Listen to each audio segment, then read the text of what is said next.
السلام علیکم ورحمۃ اللہ وبرکاتہ۔ الحمد للہ وکفی وسلام علی عبادہ الذین اصطفی، اما بعد فاعوذ باللہ من الشیطان الرجیم، بسم اللہ الرحمن الرحیم۔ وَإِن كُنتم فِي رَيْبٍ مِّمَّا نَزَّلْنَا عَلَىٰ عَبْدِنَا فَأْتُوا بِسُورَةٍ مِّن مِّثْلِهِ وَادْعُوا شُهَدَاءَكُم مِّن دُونِ اللَّهِ إِن كُنتُمْ صَادِقِينَ فَإِن لَّمْ تَفْعَلُوا وَلَن تَفْعَلُوا فَاتَّقُوا النَّارَ الَّتِي وَقُودُهَا النَّاسُ وَالْحِجَارَةُ أُعِدَّتْ لِلْكَافِرِينَ۔ صدق اللہ العظیم۔ وَإِن كُنتُمْ فِي رَيْبٍ مِّمَّا نَزَّلْنَا عَلَىٰ عَبْدِنَا، اور اگر تم شک میں ہو اس کلام سے جو اتارا ہم نے اپنے بندے پر، فَأْتُوا بِسُورَةٍ مِّن مِّثْلِهِ، تو لے آؤ ایک صورت اس جیسی، وَادْعُوا شُهَدَاءَكُم مِّن دُونِ اللَّهِ إِن كُنتُمْ صَادِقِينَ، اور بلاؤ اس کو جو تمہارا مددگار ہو اللہ کے سوا اگر تم سچے ہو۔ فَإِن لَّمْ تَفْعَلُوا، پھر اگر ایسا نہ کر سکو، وَلَن تَفْعَلُوا، اور ہرگز نہ کر سکو گے، فَاتَّقُوا النَّارَ الَّتِي وَقُودُهَا النَّاسُ وَالْحِجَارَةُ، تو پھر بچو اس آگ سے جس کا ایندھن آدمی اور پتھر ہے، اُعِدَّتْ لِلْكَافِرِينَ، تیار کی ہوئی ہے کافروں کے واسطے۔ سبحان اللہ۔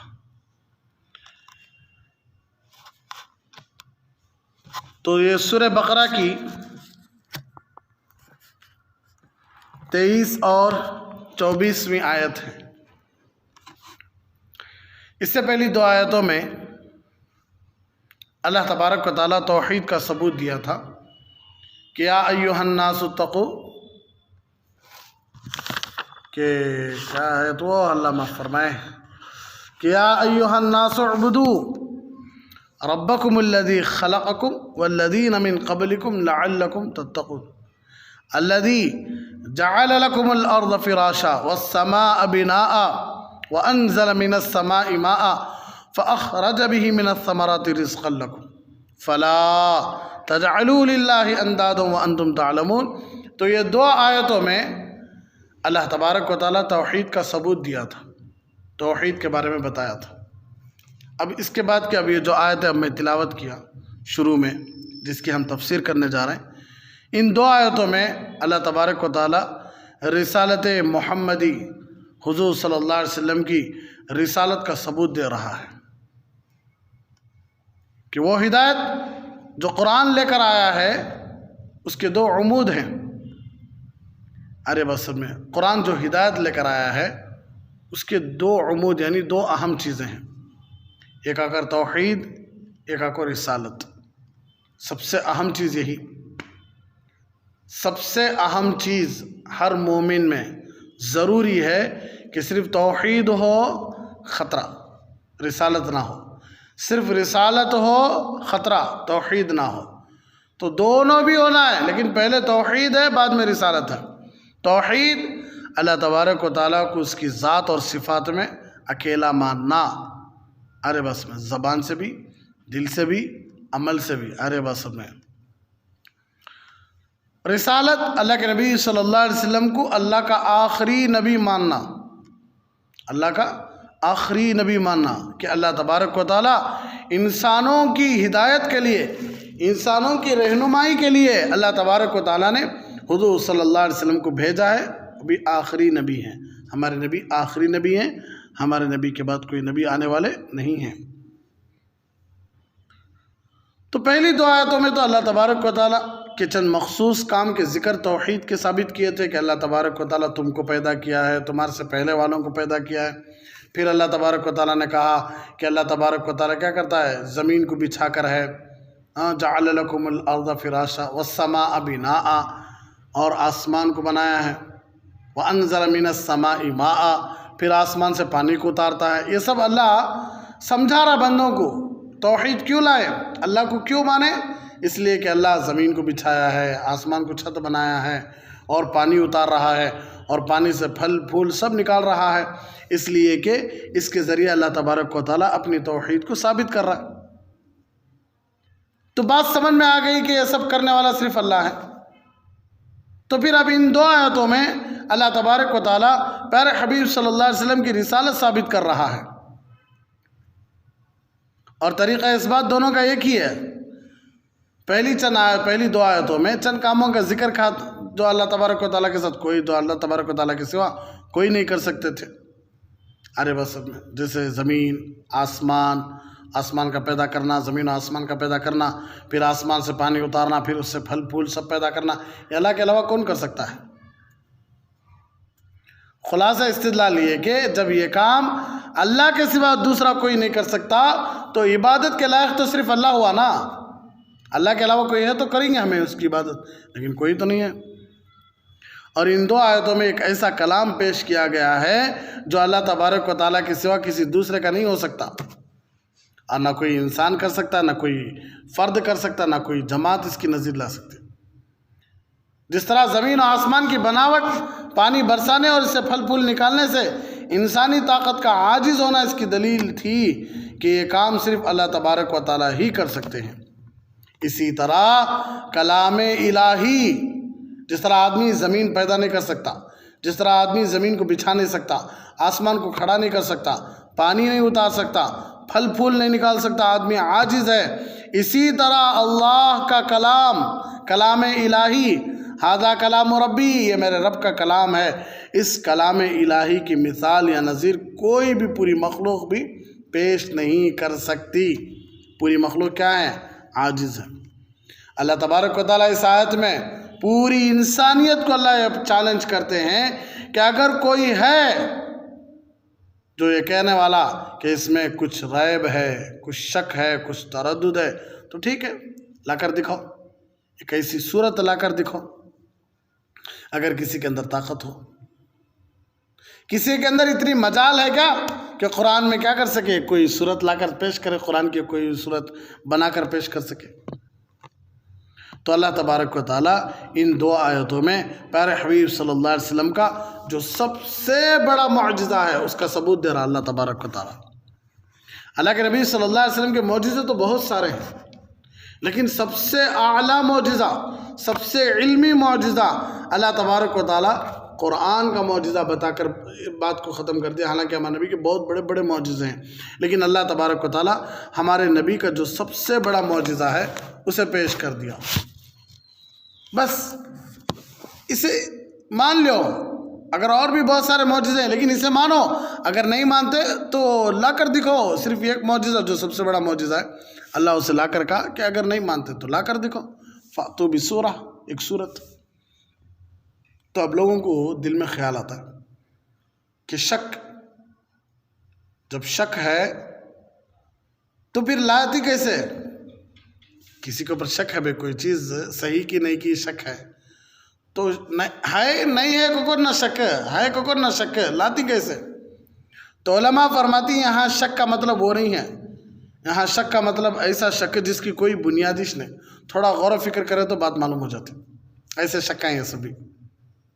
بس انسان اپنی مستی کی وجہ سے، اپنی شرارت کی وجہ سے، اپنے مال کے گھمنڈ میں، عہدے کے گھمنڈ میں قرآن ماننے تیار نہیں۔ ورنہ کتنے لوگ ایسے ہیں، لوگ تو چھوڑو دور کی بات، مستقل ایک جنات کی جماعت متاثر ہوئی تھی، مستقل کئی سارے جنات، یہاں تک کہ اللہ کے فرشتے بھی قرآن کو سنتے تھے آ کر۔ جب صحابہ تہجد میں قرآن پڑھتے تھے تو فرشتے بھی آ کر کیا کرتے تھے؟ قرآن سنتے تھے، جنات سنتے تھے، جنات پر اثر بھی ہوتا تھا، جنات ایمان بھی لائے ہمارے نبی کا قرآن سن کر۔ مستقل ہے سورہ جن، مستقل اس کے بارے میں ہے، اور اللہ سورہ احقاف میں بھی پارہ نمبر 26 میں اللہ اس کا تذکرہ بھی کرتے۔ اور کئی سارے لوگ ایسے بھی گزرے ہیں جو صرف قرآن سن کر اپنا ایمان کیا کریں، پیش کیے، آگے بڑھائیں، اپنے ایمان کو، اپنا ایمان آگے بڑھائیں۔ تو لوگ بس غفلت کی وجہ سے، سستی کی وجہ سے یا کچھ عہدے کی وجہ سے قرآن سے دور ہیں، قرآن میں شک پیدا کر رہے ہیں، اگر انہوں بھی صحیح معنوں میں غور و فکر کرے تو قرآن ان کو بھی سمجھالتا. کیا کہتا اللہ خود فرماتا ھدی للمتقین ان ھذا القرآن یہدی للتی ہی اقوم ویبشر المؤمنین الذین یعملون الصالحات ان لہم اجرا کبیرا.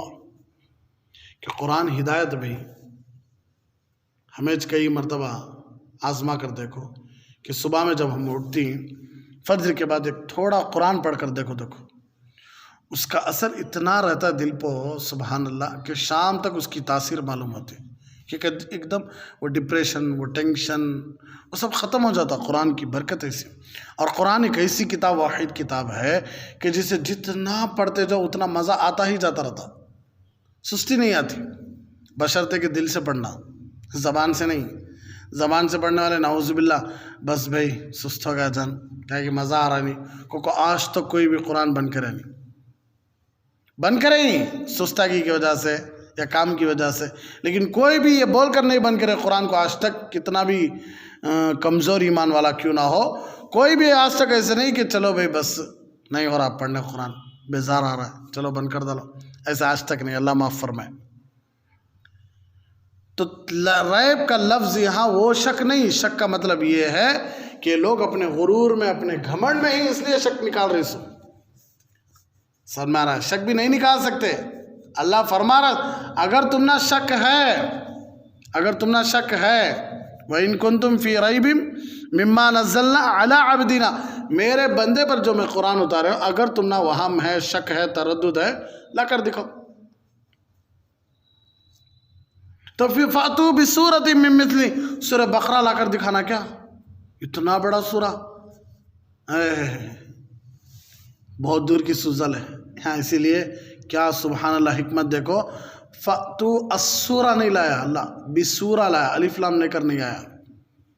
الف لام لے کر آتا تو خاص ہو جاتا. اللہ تبارک و تعالیٰ بسورہ ایک ایسا لفظ لے کر آئے کہ الف لام کے بغیر اللہ نکرہ لائے ہیں.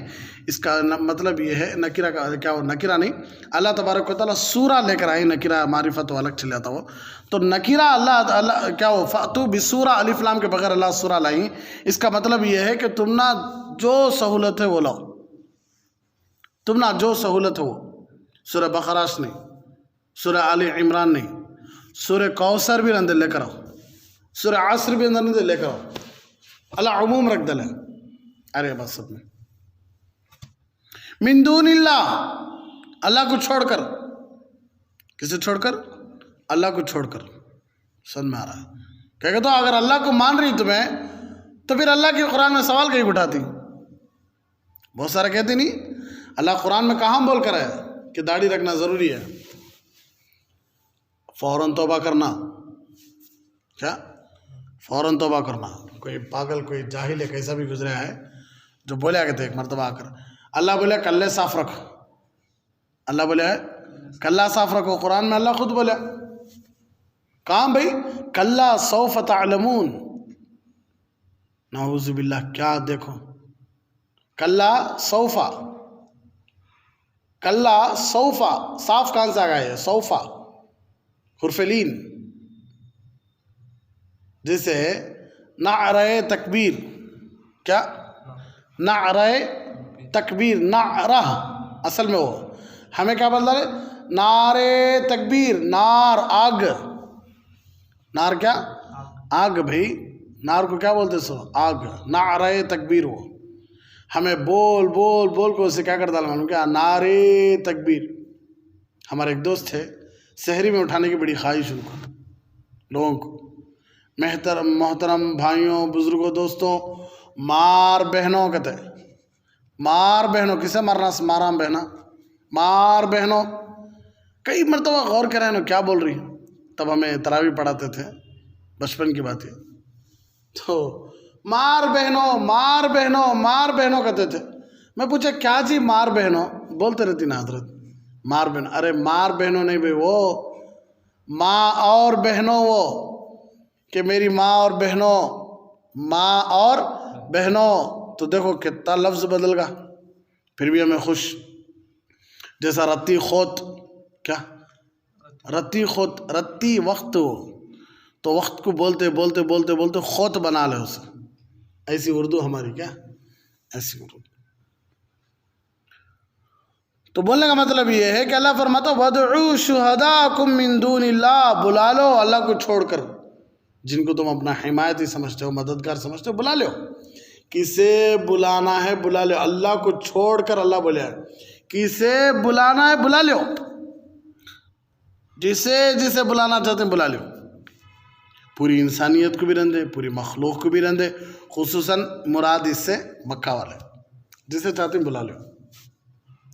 نہیں تو پوری دنیا کو بھی چیلنج ہے کہ پوری دنیا بھی کیا کرو، پوری کائنات بھی مل کر چیلنج قبول کرو اگر ہے تو ہمت. پھر اللہ دیکھو عزت ہی نکال دے. فَإِن لَمْ تَفْعَلُوا، اگر تم نہیں کر سکو، چیلنج قبول کر لیے، چیلنج قبول نہیں کرے، چیلنج قبول کر لیے، کرے نہیں تو پھر اللہ فوراً بول رہا وَلَن تَفْعَلُوا، ہرگز نہیں کر سکو گے.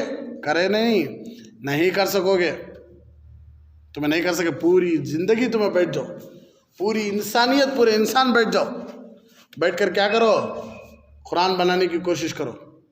پوری انسانیت نہیں کر سکتے. تو جب نہیں کر سکتے نہیں، فاتقوا النار التي وقودها الناس والحجارہ، تو جہنم سے ڈرو، اس جہنم سے جس جہنم کے ایندھن، جس جہنم کی لکڑیاں لوگ اور پتھر ہیں، لوگ اور پتھر ہیں. جو جہنم کس کے لیے تیار کی گئی ہے؟ اعدت للکافرین، انکار کرنے والوں کے لیے تیار کی گئی ہے. تو پوچھتے کہ داڑھی کہاں ہے قرآن میں؟ تو ہم پوچھنا ان کو کہ شرک حرام ہے کہاں ہے قرآن میں؟ بتاؤ. پورے قرآن میں ہے شرک حرام ہے کو کفر حرام ہے کو ہے، شراب پینا حرام ہے کو ہے. پھر کیوں حرام؟ قرآن میں نہیں ہے. نہیں، پھر قرآن میں کہا ہے کہ پہلے وضو، اور وضو میں سر کے بالوں سے لے کر، پیشانی کے بالوں سے لے کر تھوڑی کے نیچے تک، ایک کان کی لولکی سے دوسرے کان کی لولکی تک کہا ہے قرآن میں. اور ہاتھ، پورا ہاتھ کوہنیوں سمیت کہاں ہے قرآن میں. پوسر کا مسا کہاں ہے قرآن میں. پیر ٹخنوں تک لفظ ہے. وارجلکم عرے باسر میں وَأَيْدِيَكُمْ إِلَى الْمَرَافِقِ وَامْسَحُوا بِرُؤُوسِكُمْ وَأَرْجُلَكُمْ إِلَى الْكَعْبَيْنِ ہے ٹخنے سب ہے. لیکن کیسے سر میں آتا؟ کلی کہاں؟ 3 مرتبہ کان ذکر ہے قرآن میں. مسواک کہاں؟ سر کا مسا، کانوں کا مسا، گردن کا مسا کہاں ہے قرآن میں؟ تو کیا مطلب نعوذ باللہ قرآن میں نہیں ہے؟ قرآن اصول بتاتا ہے، حدیث اس کی تشریح ہے. حدیث دیکھو، صرف قرآن کو سمجھ لیے تو پاگل ہو جاتی، سمجھ میں آ رہا ہے، گمراہ ہو جاتی. قرآن سمجھنا ہے تو حدیث رسول صلی اللہ علیہ وسلم بھی ساتھ میں رہنا. حدیث رسول صلی اللہ علیہ وسلم سمجھنا ہے، تابعین، تبع تابعین، ائمہ مجتہدین، ارے بس میں ان سب کو ساتھ میں رکھنا ہے. تبھی جا کو کیا سمجھ میں آتے ہیں؟ قرآن اور حدیث سمجھ میں آتی ہے. ارے بس میں، ورنہ سورہ فاتحہ سے پہلے تعوذ تسمیہ پڑھ رہی نہیں سب بھی؟ کون بول کر رہی؟ سورہ فاتحہ سے پہلے تعوذ تسمیہ، اس سے پہلے ثنا کون بول کر رہی؟ اللہ اکبر پہلے کیوں؟ ثنا سے پہلے اللہ اکبر کیوں؟ سبحانک اللہم بول سکتے تھے نہیں؟ بعد میں اللہ اکبر بول سکتے تھے نہیں؟ ترتیب کون بتائے؟ پوری نماز کون بتائے؟ ارے بس اللہ کے نبی صلی اللہ علیہ وسلم حدیث میں کہ کھڑے ہو کر استنجا کیے ہیں، پیشاب کیے ہیں، اس کا مطلب کون سمجھائے؟ اللہ کے نبی صلی اللہ علیہ وسلم ایک قافلے کو اونٹ کا پیشاب پینے کے لیے بول کر ہیں، اس کا کون مطلب سمجھائے؟ اللہ کے نبی صلی اللہ علیہ وسلم جوتے پہن کر نماز پڑھے ہیں، اس کا کون مطلب سمجھائے؟ اللہ کے نبی صلی اللہ علیہ وسلم 11 نکے کریں لیکن شریعت کہتی ہے کہ 4 نکے، اس کا کون سمجھائیں؟ تو جب تک ہمیں تقلید نہیں کرتے، ہمیں اماموں کو نہیں مانتے، تابعین، تبع تابعین، اسلاف، صحابہ سب سے پہلے، تابعین، تبع تابعین، اسلاف، ائمہ مجتہدین و علماء، اگر یہ نہ ہوتے تو ہم نہ کون سمجھاتے ہیں؟ سبھی گمراہ ہو جاتے نہیں عقلوں پر بھروسہ کر کے.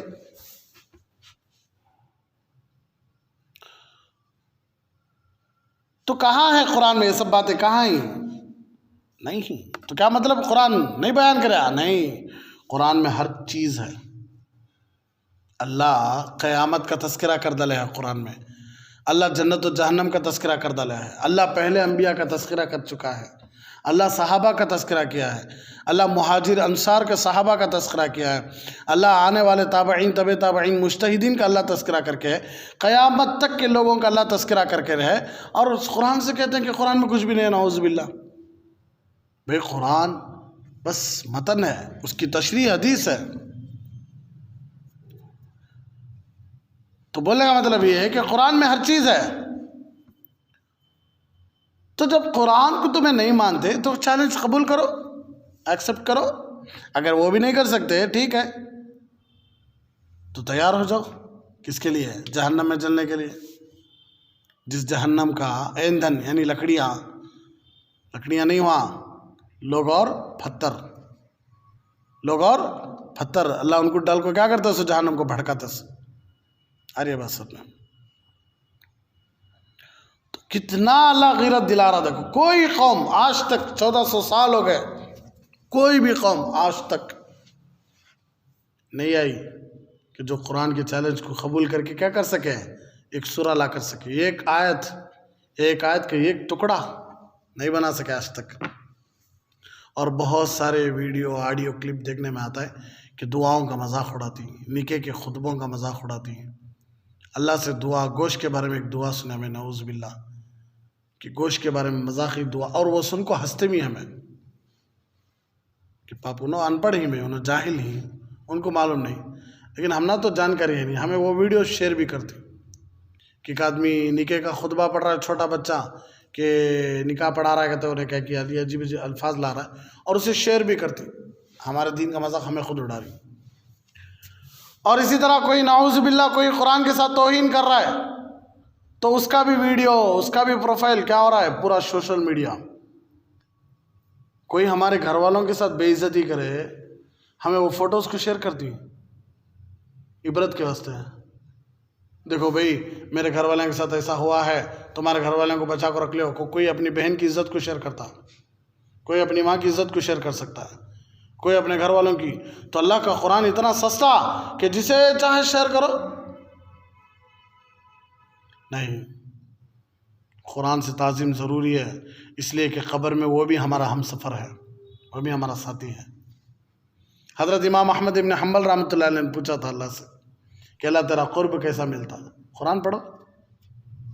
اللہ لوگ کہتے کہ سمجھ کر پڑھے تو کہتے، اللہ بولا سمجھ کر تو بھی پڑھو، بلا سمجھے تو بھی پڑھو، میرا قرب مل جاتا تو میں مل جاتا. کیوں کہ تو قرآن ہی چلا کا بھائی. اللہ کا قرآن نہیں پڑھے تو اللہ ملے پھر کون ملتی؟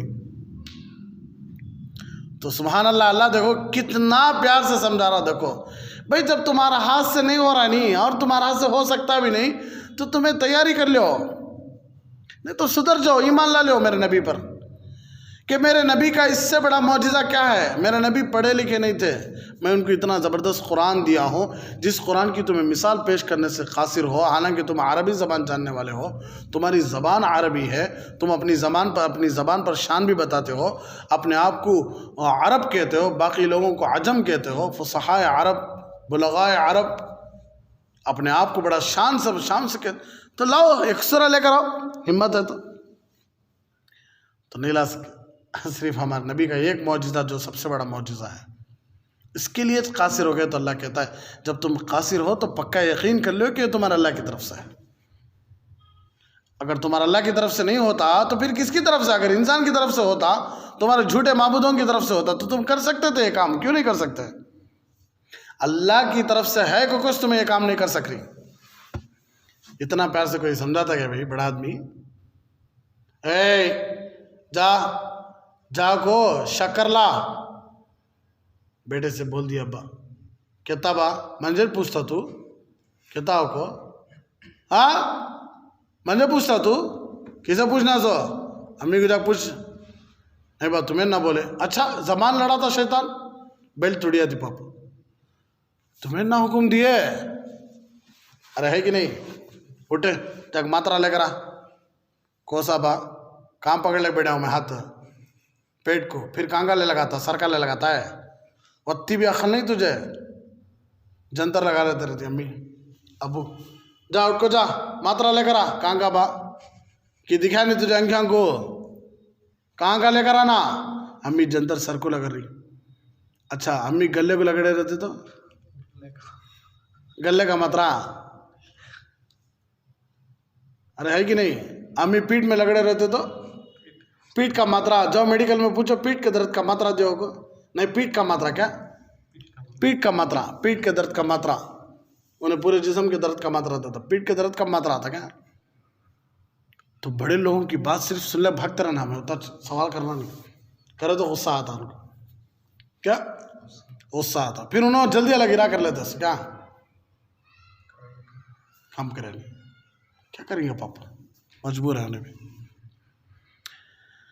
اللہ حفاظت فرمائے. لیکن اللہ دیکھو کتنا پیار سے سمجھا رہا ہے، یہ پوری کائنات کا بادشاہ ہو کر اپنے بندوں سے کتنا اچھا سمجھاتا. دیکھو کہ یہ تمہارے نبی کا معجزہ ہے، یہ قرآن میں ہی دیا ہوں، مانو. تم نہیں کر سکتے، نہیں کر سکتے، تم چھوڑ ڈالو. تو جب نہیں کر سک رہی نہیں تو میری طرف آ جاؤ. نہیں کیا تیار ہو جاؤ آگ کے لیے. جس آگ میں کیا ڈالا جائے گا؟ لوگوں کو اور پتھروں کو ڈالا جائے گا، لکڑیوں کو نہیں، جو انکار کرنے والوں کے لیے تیار کی گئی ہے. قرآن ایک زندہ اور قیامت تک باقی رہنے والا معجزہ ہے بھائی. قرآن ایک زندہ اور قیامت تک رہنے والا معجزہ ہے. تو شیخ جلال الدین سیوطی رحمۃ اللہ علیہ اپنی کتاب خصائص کبریٰ میں رسول اکرم صلی اللہ علیہ وسلم کے 2 معجزوں کے متعلق بحوالہ حدیث لکھا ہے کہ قیامت تک باقی رہیں گے ہمارے نبی کے 2 معجزے. کب تک باقی رہیں گے؟ قیامت تک. ایک تو قرآن کا معجزہ، دوسرا معجزہ دیکھو سبحان اللہ، مجھے بھی آج معلوم ہوا. تو ہمیں تو پڑھتے تھے لیکن ذہنی طور سے ختم ہو جاتی تھی، وہ باتیں یاد نہیں رہتی تھی، لیکن آج پڑھنے کی وجہ سے معلوم ہوئی. دوسرا معجزہ یہ کہ رسول اکرم صلی اللہ علیہ وسلم سے حضرت ابو سعید خدری رضی اللہ تعالیٰ عنہ نے پوچھا کہ یا رسول اللہ، حج کے دنوں میں 3 جمرات پر لاکھوں آدمی 3 روز تک مسلسل پھتریاں مارتی. ایام حج میں، حج کے دنوں میں 3 جمرات یعنی 3 پتھروں کو کھڑا کر کے رکھے کہ جہاں حضرت اسماعیل علیہ السلام، جہاں حضرت حاجرہ، جہاں حضرت ابراہیم علیہ السلام کنکریاں پھینکے تھے شیطان کو پیچھے پیچھے عرب اسد میں. تو اس کی سنت میں اللہ تبارک و تعالیٰ کیا کرے؟ جمرات کو رکھا، 3 پتھروں کو کھڑا کر کے رکھا. لوگوں کو بول کر ہے اللہ تبارک و تعالیٰ حج میں ایک ضروری کام ہے کہ یہ 3 جمرات کو 3 دن تک مسلسل کیا مارو؟ 7 کنکریاں مارو. کہتے اور ایک مرتبہ ماری ہوئی کنکری اٹھا کر دوبارہ استعمال کرنا بھی منع. 7 کنکریاں 90 لے لگانا، 90 لے لگا کر ایسا یہاں رکھو، ایسا مارنا سے. آرے بات میں بعض لوگوں کو پرانی دشمنی رہتی ہے، ذاتی دشمنی رہتی ہے شیطان سے. کم بخت وہ دن منجھ یہ کرا تھا نا، پتھرے اٹھا لے کو لکوری کھیلتی نہیں، پتھرے مارتی نہیں، ویسا مارتے رہتی، دور سے بھاگ لگا کو مر رہے تیری کو. ایک بڈھے میں کو تو دکھا کوئی ویڈیو، برابر ناپتے ہی انہوں کہیں ہاتھ رکھو، ناپتے ہی ناپ کو رکھو، پورا غصہ آ سکا ہے پاپ جوانی کا پورا بھاگ لے، بالنگ ڈالے سکا ڈالتے ہی انہوں پتھر کو. بڑے میں معلوم ہی نہیں ادھر طرف بھی آدمی رہتی ہوں. ایک جنا تو اوپر چڑھ کو مار رہا تھا، مر رہے شیطان کو کہ ریئل میں کہ شیطان ایسا کا. شیطان بھی دیکھتا رہتا، اچھا ہوا میں یہاں نہیں ہوں، یہاں رہتا تو میری کیا حالت. صرف اللہ کیا کھڑا کریں، پتھروں کو کھڑا کریں. تو 7 کنکریاں مارنا، ایک مرتبہ کنکری مارنے کے بعد دوبارہ وہ کنکری نہیں اٹھا کر مارنا منع ہے. تو لوگ ہر حاجی اپنے لیے مزدلفہ سے کنکریاں چن کر لاتی، مزدلفہ میں کنکریاں پڑے رہتی، وہاں سے کنکریاں لا کر مارتے ہیں. نہیں تو ہر سال کتنے حاجی مارتے رہیں گے بھائی؟ اور ایک حاجی تقریباً 60-70 لاکھ کا مجمع، ایک حاجی اتنی کنکریاں مارتا ہے تو وہ کنکریاں جاتی کہاں؟ 60-70 لاکھ کا مجمع بھائی، ایک کے 7 کنکریاں ہر سال مارتی. تو مارنے کے بعد اتنے حاجی مارنے کے بعد پہاڑ بن جانا نہیں، لیکن آج بھی خالی سے رہتا ہوا. کہاں جا رہی کنکریاں؟ وہ پوچھے باقاعدہ عبداللہ ابن عباس، ابو سعید خدری غالباً، معاف کرنا، تو دکھتےش نہیں وہ کنکریاں کہاں جاتی ان کی؟ تو حضور صلی اللہ علیہ وسلم فرمایا ہاں مارتے ہیں، مگر اللہ تبارک و تعالیٰ نے اپنے فرشتوں کو مقرر کر رکھا ہے کہ جس شخص کا بھی حج قبول ہو جائے اس کی کنکریاں اٹھا لے چلے آتی فرشتے۔ کہا حضرت ہم نہ دکھتےش نہیں؟ ہاں کیا پوچھے جی، کرامن کاتبین بازو رکھ لے کر پوچھے نہیں کبھی بھی، کہا مولانا دکھے نہیں ہو کو، یہاں کے فرشتوں کو پوچھنا ہے کہ تمہیں کیا ہوگا، کہا مولانا آپ کنکریاں اٹھا لے، کنکریاں اٹھ کو جاتے سب دکھنا نہیں، کہا مولانا ارے تمہارے جسم میں بھوک ہے نہیں ہے؟ کہا نکال کو دکھو ایک بار باہر، اندر ہی چھنا بھائی بھوک، اندر ہی چھنی بھوک، نکال کو دکھو کیا ہوگا؟ چلو ٹھیک ہے، ناک میں درد ہے، منہ میں درد ہے، دانتوں میں درد ہے، یہ تو ہاتھ مل رہا نہیں، کان میں درد ہے، نکال کو دکھو۔ کیا مولانا تمہیں میں کیا عقل مند سمجھاتا تم نہ تمہیں پاگل دکھ رہی، یہ کیسا ہوتا مولانا نکالنے؟ ارے بس تو میں نہیں جی پاگل، تمہیں پاگل، اللہ کی قدرت کو یہاں دیکھنا چاہتی ہوں تمہیں، یہ اتنی بڑی قدرت ہے بس نہیں۔ فرشتوں کے بارے میں سوال اٹھائے، فرشتے بھی پوچھتے رہیں گے یہ کیا آدمی، ارے با کنکریاں اٹھا لگے تو دکھاؤ پوچھ رہی، ارے بس میں اپنا نام عمل دکھاؤ، بولے نہیں میرے بارے میں کتنے نہیں کیا لکھی رہتی، بولو جی یہ پوچھے نہیں، فکر کیا ہے کنکریوں کی ہے، کہاں ہمیں دیکھیں نہ مولانا کیا ضروری ہے۔ دیکھو لوگ آج کل کیا فرائض پر اتنی پابندی نہیں جتنا نوافل پر پابندی، کتنی نوافل کی پابندی، فرض نماز چھوڑ دیتی لیکن مستقل جنازے میں شرکت، کس میں؟ جنازے میں شرکت، جلدی پڑھانا وہ بھی جنازے کی نماز، لیٹ ہو گئی تو بھی کیا بھائی خالی 4 تکبیرہ، لیٹ کیوں؟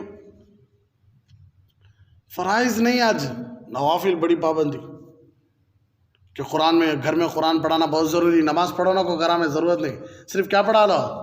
قرآن پڑھا لو، حضرت کو بلا کو دعا کرا لو، بس برکت آ جاتی گھر میں، ہاں نہیں ہے آ جاتی برکت ہے، گھروں میں میوزک چلتی رہندے، صرف بلا کو دعا کرا لو بس۔ تو فرائض کی پابندی نہیں، آج عجیب سوالہ کرتی میں بڑے تعجب کہ کئی کو فجر میں 2 رکعت فرض ہے، پوچھنے کا سوال یہ ہے میں اتارا فجر ہے آپ اتارے نہیں تو اللہ کے نبی صلی اللہ علیہ وسلم اتارے، نعوذ باللہ اللہ معاف فرمائے، اللہ اتارنے والا ہے، کون ہے؟ ہمارے نبی سوال کریں نہیں آج تک فجر کیوں ہو، لیکن پھر بھی اللہ کا احسان، کس کا؟ اللہ کا احسان کہ اللہ سمجھایا، کیا کرے اللہ سمجھایا۔ ظہر میں 4 کیوں؟ اللہ کا احسان، ہمارے نبی کو سمجھا، ہمارے نبی ہم نہ سمجھا۔ عصر میں 4 کیوں؟ مغرب میں 3 کیوں؟ عشاء میں 4 کیوں؟ بولو مولانا وہ الگ بحث ہے، اس میں کہتے پھر لمبا ہو جاتا، نماز کے بارے میں انشاءاللہ بات آتی ہے، وہاں سمجھا تو انشاءاللہ کہ فجر میں 2 رکعت کیوں، ظہر میں 4 کیوں، عصر میں 4 کیوں، خود ہمارے جسم میں موجود ہے وہ، کہاں ہمارے جسم میں موجود ہی وہ باتیں، اس کے شکرانے میں اللہ کیا کر رہا ہے؟ نمازیں رکعتوں کے اعتبار سے طے کر کر ہے انشاءاللہ پھر کبھی۔ تو بات صحیح نہیں لینے کے، اللہ کے نبی صلی اللہ علیہ وسلم نے فرمایا جس کا حج قبول ہو گیا اللہ تبارک و تعالیٰ فرشتوں سے کہتے ہیں کہ ان کی کنکریاں لے کر کیا کرو؟ چلے جاؤ۔ اسی لیے وہاں اتنی کنکریاں کم نظر آتی ہیں، ارے بس سب میں اگر سب کی کنکریاں وہیں پر ہوتی تو کیا ہوتا؟ تو کنکریوں کا پہاڑ تو لگ جاتا نا۔ تو بولنے کا مطلب یہ ہے کہ 2 معجزہ اللہ کے نبی صلی اللہ علیہ وسلم کے ایک ایسے ہیں کہ جو پوری امت ماننے کے لیے مجبور ہے، ماننا پڑے گا، ارے بس سب میں۔ تو اب قرآن اتنا بڑا معجزہ کیوں؟ کیا ہے اس میں قرآن میں اتنا بڑا معجزہ کہ 1400 برس سے قرآن کی زبردست چیلنج ہے، لیکن کوئی بھی آج تک اس چیلنج کو قبول کر کے پورا نہیں کر سکا، کیوں؟ کیا اس میں کیا ہے؟ اتنا بڑا معجزہ کیوں ہے قرآن؟ تو بڑی تفصیل سے بات ہے، اس کے بہت سارے وجوہات لے کر ہیں، بہت سارے وجہ، یعنی ریزن لکھ کر ہیں کہ کیوں قرآن اتنا بڑا معجزہ ہے، اور قرآن کے اندر اتنا علمی کمالات، اتنے جوامع الکلم باتیں، ایسی باتیں موجود ہیں کہ جو ہر انسان کیا نہیں کر سکتا، اس کی نظیر پیش کرنے سے قاصر ہے، مجبور ہے کہ نہیں مل سکتا، ہو سکتا نہیں اس کے اندر. تو کیا ہے انشاءاللہ بات تفصیل سے آتی رہے گی. اللہ تبارک و تعالیٰ یہاں تک ہم سب کو جو بھی باتیں ہم سنے ہیں ان پر آخری سانس تک عمل کرنے کی توفیق عطا فرمائے. قرآن سے سچی محبت پڑھنے کی اور پڑھنے کی، سیکھنے کی اور سکھانے کی، سمجھنے کی اور سمجھانے کی، عمل کرنے کی اور دوسروں کو عمل پر لانے کی اللہ ہم سب کو توفیق عطا فرمائے. آمین. وآخر دعوانا الحمدللہ رب العالمین. بڑا سنگم ہے یہ علم اور انوار نبوت کا، یہاں سے فیض ملتا ہے شریعت کا، طریقت کا دکان عشق ہے یہ، ملتی ہے یا عشق کی پڑیا، یہاں سے ملتی ہے ہاں ہاں ارے ہاں عشق کی پڑیا. میرا مہد الفقیر اسلام کا گلشن نرالا ہے، ہدایت کا یہ مرکز ہے.